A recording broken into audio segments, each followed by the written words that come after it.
Subscribe now and press the bell icon. Never miss an update.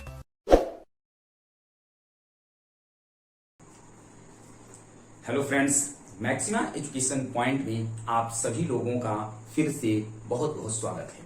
देखिए, जैसा कि आप लोगों ने देखा कि हम लोग लगातार मैथ, फिजिक्स और उसके साथ साथ कुछ जनरल नॉलेज से संबंधित महत्वपूर्ण वीडियोस आपके सामने लेकर के आ रहे हैं। तो आप लोगों को हमारी वीडियोस कैसी लगती हैं, आप लोग जरूर कमेंट करें। और जितने भी लोग अभी तक चैनल से नहीं जुड़े हैं, अगर उनको इस क्लासेस का मैटर समझ में आता है तो वह सभी लोग वीडियो को चैनल को सब्सक्राइब करके जुड़ जाएं, जिससे आने वाली समस्त, चाहे वो मैथ हो, चाहे वो फिजिक्स हो, या फिर जो जीएस और हिंदी के साथ साथ जो जनरल नॉलेज से संबंधित चीजें हैं, उन सभी के वीडियोस आपको मिलते रहें। तो चलिए, आज हम लोग एक महत्वपूर्ण तथ्य की ओर बात करने वाले हैं, जिसका नाम है गुणसूत्र।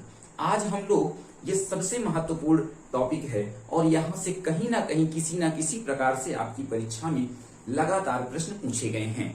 चाहे वो वनडे एग्जाम रहा हो, चाहे फिर आपका बायोलॉजी के जो एकेडमिक रूप से परीक्षाएं होती हैं, उसमें भी यह सभी प्रश्न पूछे गए हैं। तो आज आप सभी लोग क्रोमोसोम से संबंधित जितने भी महत्वपूर्ण प्रश्न होते हैं वह फुल एंड फाइनल करके जाएंगे, और सभी परीक्षा में जो भी प्रश्न देखने को मिलेगा आप निश्चित ही सही करेंगे। तो चलिए, हम लोग बात करेंगे आज गुणसूत्र की, जिसे हम क्रोमोसोम के नाम से जानते हैं। किस नाम से जानते हैं? जिसे हम क्रोमोसोम के नाम से जानते हैं। दरअसल अगर हम मनुष्य की बात करें, दरअसल किसकी बात करें? मनुष्य की बात करें तो मनुष्य का जो वैज्ञानिक नाम है वह होमो सेपियंस होता है। यह आप लोग याद करते रहे हैं कि मनुष्य का वैज्ञानिक नाम होमो सेपियंस होता है, मेढक का राणा टिग्रीना होता है। लेकिन क्या मनुष्य की इस होमो सेपियंस को याद करने से आप सभी प्रश्नों के उत्तर तैयार कर लिए? ऐसा बिल्कुल भी नहीं है। दरअसल जो मनुष्य में जो शरीर है, आप कहें, अगर आप डीपली जाएं तो वहां आप देखेंगे कि कोशिकाओं से मिलकर बना होता है, और कोशिकाओं के केंद्रक में, या ये कहा जाए कोशिका के केंद्रक में एक धागे नुमा संरचना पाई जाती है, जिसे हम गुणसूत्र या क्रोमोसोम कहते हैं। कोई व्यक्ति आपसे पूछता है कि क्रोमोसोम क्या है, गुणसूत्र क्या है, तो गुणसूत्र कोशिका के केंद्रक में पाया जाने वाला एक धागे नुमा संरचना होता है। ये बात आपको याद हो जानी चाहिए। साथ ही साथ हम गुणसूत्र को आनुवांशिकता का वाहक भी कहते हैं। गुणसूत्र को और किस नाम से जानते हैं? आनुवांशिकता का वाहक कहा जाता है, क्योंकि यह पीढ़ी दर पीढ़ी आनुवांशिक लक्षणों का ट्रांसफर करता रहता है।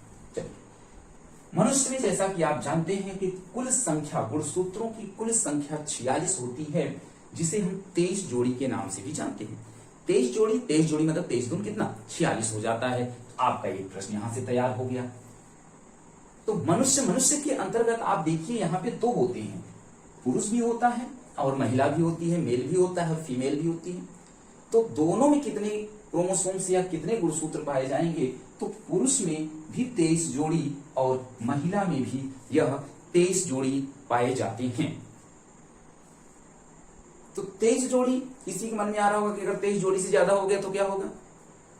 जब 23 जोड़ी से कम ज्यादा हो जाता है, 46 से मान लीजिए बढ़ गया, 46 से घट गया, प्रश्न हो रहा होगा ना कि क्या गुणसूत्रों की संख्या क्रोमोसोम अगर 46 से बढ़ गई, घट गई तो क्या होगा? तो आप समाज में हो रहे जितने भी विकार परिवर्तन हैं, उन सभी को इन्हीं के परिवर्तन के कारण देखते हैं। उसकी बात हम लोग आगे करने वाले हैं। तो देखिए, यहाँ पुरुष के 23 जोड़ी गुणसूत्रों को हमने कुछ इस प्रकार से बनाया है। 2, 2, 4, 2, 6, 2, 8, 2, 10, 20, 30, 40 और 2, 42, 2, 44, 2, 46। यह जो पुरुष के 23 जोड़ी गुणसूत्र होते हैं, इनकी संख्या ये 46 अर्थात 23 जोड़े। उसी तरह महिला के 23 जोड़ी गुणसूत्र यहाँ पे बनाए गए हैं।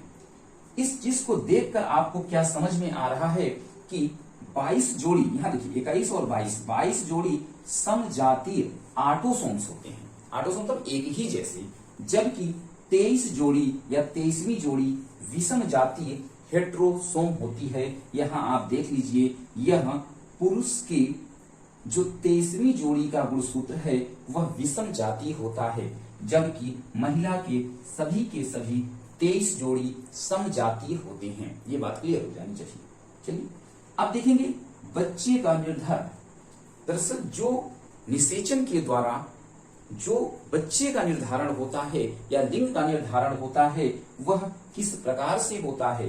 देखिए महिला के 23 जोड़ी क्रोमोसोम्स हमने यहाँ लिया और पुरुष के 23वीं जोड़ी क्रोमोसोम्स, दोनों के अंतिम क्रोमोसोम्स को अगर हम लेते हैं तो इसका यक्स अगर इसकी यक्स के साथ मिलता है तो यक्स एक्स, और ये जो गुणसूत्र की संरचना है यह महिला अर्थात लड़की की संरचना को प्रदर्शित करता है। इधर से x हो गया, इधर से y हो गया, तो x और y मिला करके किसका संरक्षण करेगा, ये लड़के का जो निर्धारण करता है। तो ये बात क्लियर हो जानी चाहिए कि बच्चे के लिंग का निर्धारण महिला की 23वीं जोड़ी गुणसूत्र और पुरुष की भी 23वीं जोड़ी गुणसूत्र के कारण होता है। लेकिन अगर आप इसे और ध्यान से देखने का प्रयास करें तो देखिए महिला के सभी जितने भी गुणसूत्र हैं वह समान संरचना के हैं अर्थात समजातीय हैं। तो इस समजातीय गुणसूत्र में यह लड़की और लड़के का जो बनना है यह महत्वपूर्ण रूप से किस पर निर्भर होता है, तो एक्स वाई पर निर्भर होता है। और एक्स वाई क्या है, यह पुरुष के 23वीं जोड़ी गुणसूत्र है कि नहीं, है कि नहीं। आपको दिखाई दे रहा है कि पुरुष का जो 23वीं जोड़ी गुणसूत्र है वही बच्चे में लिंग का निर्धारण कर रहा है। ये बात एकदम से क्लियर हो जानी चाहिए। चलिए क्लियर है, देखेंगे हम इसको देखने का प्रयास करेंगे कि किस तरीके से, सॉरी इसको अभी नहीं मिटाते हैं क्योंकि यहीं से आपके अभी बहुत सारे प्रश्न यहीं से क्लियर करने वाले हैं। ठीक, यहीं से बहुत सारे प्रश्न आपके क्लियर होंगे। यह जो है आपका मेल है।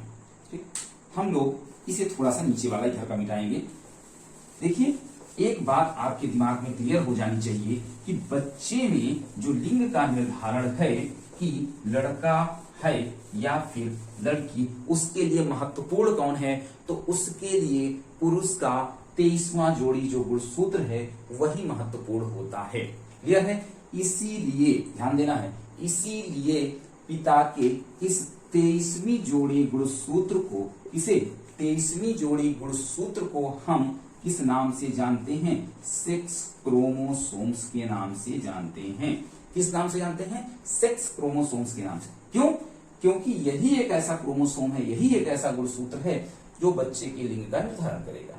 इसीलिए हम इसे सेक्स क्रोमोसोम्स कहते हैं। प्रश्न आता है सेक्स क्रोमोसोम्स किसे कहा जाता है, तो आप टिक लगाएंगे कि पुरुष के 23वीं जोड़ी गुणसूत्र को सेक्स क्रोमोसोम्स के नाम से जाना जाता है। क्लियर हो गया, चलिए आगे बढ़ते हैं। अब देखिए अगर मान लीजिए कि यह तो निर्धारण नहीं कर रहा है लेकिन सहयोग निभा रहा है, इसकी उपयोगिता उतनी ही है जितनी इसकी है, लेकिन महत्वपूर्ण रूप से जो भूमिका निभा रहा है वह यही निभा रहा है। तो दिमाग में यह प्रश्न जरूर आना चाहिए कि यदि इन गुणसूत्रों में परिवर्तन शुरू हो जाए तो क्या होगा। आपको ये बात क्लियर होनी चाहिए कि यदि इन गुणसूत्रों में परिवर्तन नजर आता है या परिवर्तन होना शुरू हो जाता है तो गुणसूत्रीय विकार उत्पन्न हो जाता है। क्या उत्पन्न होता है, गुणसूत्रीय विकार उत्पन्न होता है, जिससे हुई बीमारी को हम सिंड्रोम के नाम से जानते हैं। किस नाम से जानते हैं, सिंड्रोम के नाम से जानते हैं। ये बात भी क्लियर होनी चाहिए। ठीक है, अब देखिए जब इसमें से ही बच्चे के लिंग का निर्धारण हो रहा है तो इसी में सब कुछ होगा, जो भी चीजें होंगी सब इसे में होगा। ठीक है, तो हम लोग इस इधर वाला मिटा देते हैं। तो पुरुष क्रोमोसोम से या गुणसूत्र से हम लोग प्रश्नों को हल करने का प्रयास करेंगे। ठीक है, पहला पॉइंट कहता है कि यदि पुरुष के गुणसूत्र में से 23वीं जोड़ी से एक गुणसूत्र हट जाता है, क्या हो जाता है, हट जाता है, अर्थात यहां पास यदि ये वाला गुणसूत्र Y वाला गुणसूत्र यदि हट जाता है तो क्या विकार उत्पन्न होता। अभी हमने देखा कि गुणसूत्रों में परिवर्तन होने से गुणसूत्रीय विकार उत्पन्न होता है जिसे हम सिंड्रोम कहते हैं। उसी तरह यदि यह 23वीं जोड़ी में से एक गायब हो जाएगा तो क्या होगा, तो इसका जो है व्यक्ति, ये है तो पुरुष का ही क्रोमोसोम्स, इसलिए जो बनेगा वह कौन बनेगा, मेल बनेगा। पुरुष बनेगा, लेकिन साथ ही साथ इसकी प्रजनन क्षमता कमजोर हो जाएगी। क्या हो जाएगी? प्रजनन क्षमता कमजोर हो जाएगी और पुरुष का निर्धारण हो जाता है। लेकिन अगर आप देखें तो यह जो कंडीशन है, यह 20,000 में से कोई एक ही इस प्रकार से देखने को मिलता है। 20,000 लोगों में से कोई एक ही व्यक्ति होगा जो जिसमें 23वीं जोड़ी गुणसूत्र का वाई वाला गुणसूत्र क्या होगा? गायब होगा। और इस तरीके से जो बीमारी होती है उसे हम टर्नर सिंड्रोम कहते हैं। क्या कहते हैं? टर्नर सिंड्रोम कहते हैं। यह आपको याद होना चाहिए। क्लियर है? दूसरा पॉइंट क्या कहता है कि यदि पहले से यहाँ पे क्या था, एक्स वाई था और एक एक्स की इसमें वृद्धि हो जाती है। क्या हो जाती है? एक एक्स की वृद्धि हो जाती है। इसका मतलब 46 पहले थे और एक और जुड़ गया तो कुल क्रोमोसोम्स कितने हो गए? कुल गुणसूत्र कितने हो गए? 47 हो गए। तो इस कैटेगरी में भी व्यक्ति कैसा होगा? पुरुष ही होगा। लेकिन साथ ही साथ उसमें कुछ स्त्रियों के लक्षण भी विद्यमान हो जाते हैं। कुछ स्त्रियों के लक्षण भी विद्यमान हो जाते हैं, जैसे दुग्ध ग्रंथियों का विकास होना। यह जब एक गुणसूत्र बढ़ेगा तब ऐसा होता है। आवाज पतला होना। तो इस तरीके से जो बीमारी होती है, जैसे यहाँ पास एक गुणसूत्र कम होने से जो बीमारी हुई थी उसे हमने टर्नर सिंड्रोम कहा था। तो इसे क्या नाम देंगे? इसे हम क्लियन-फेल्टर सिंड्रोम कहा जाता है। इसे क्या कहा जाता है? क्लियन-फेल्टर सिंड्रोम के नाम से जाना जाता है। दोनों कंडीशन क्लियर होनी चाहिए। चलिए अब देखिए, यदि हमारे पास ये था क्या, असली में एक्स वाई था। यदि हमारे पास 18वीं, ध्यान देना है, जो 18वीं जोड़ी गुणसूत्र है 5, 5, 10, 5, 15, 3, 18, ये वाला, ये जो 18वां वाला गुणसूत्र है, यदि इसमें एक एक्स की और वृद्धि हो जाती है, क्लियर है, तो हम लोग देखेंगे इसमें क्या परिवर्तन होगा। यदि 18वें गुणसूत्र में एक जुड़ जाए, ध्यान देना है, 18वें नंबर पर यदि एक गुणसूत्र बढ़ जाता है तो व्यक्ति की उम्र कम हो जाती है। तो क्या हो जाती है? कम उम्र का व्यक्ति होता है। कैसा होता है? कम उम्र का व्यक्ति होता है। और इसी को हम कहते हैं एडवर्ड सिंड्रोम कहा जाता है। क्या कहा जाता है? एडवर्ड सिंड्रोम के नाम से हम इसे जानते हैं। क्लियर है? 3 पॉइंट क्लियर होने चाहिए। चलिए आगे बढ़ते हैं। जब आपको 3 पॉइंट क्लियर हो जाते हैं तो आप आगे यहां देखने का प्रयास करेंगे कि अगला, यहां पे हमने एक गुणसूत्र बढ़ाया था, ठीक है, तो हम लोग इसको फिर से अपनी उसी स्थिति में रख देते हैं। अब देखिए, यदि 18वें में ना बढ़ करके 21वें में बढ़ जाए तो 21वां कहां होगा? यही है क्या? यदि 21वें में एक गुणसूत्र बढ़ जाता है तो व्यक्ति कैसा होगा? यदि 21वें में एक गुणसूत्र बढ़ेगा तो व्यक्ति मंद बुद्धि का होता है।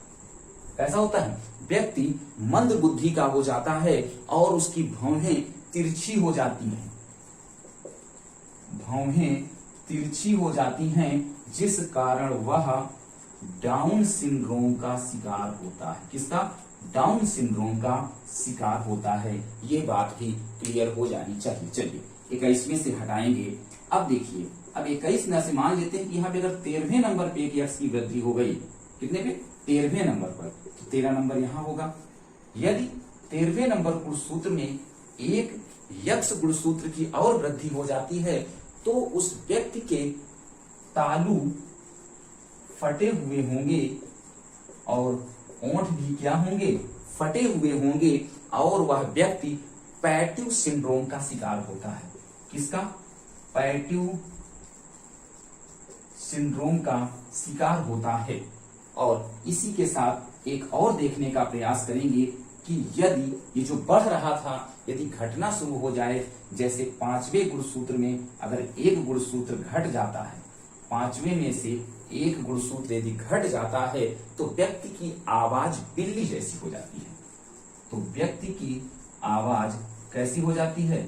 बिल्ली जैसी हो जाती है। और व्यक्ति क्री डू चैट, ध्यान देना, क्री डू चैट किसका?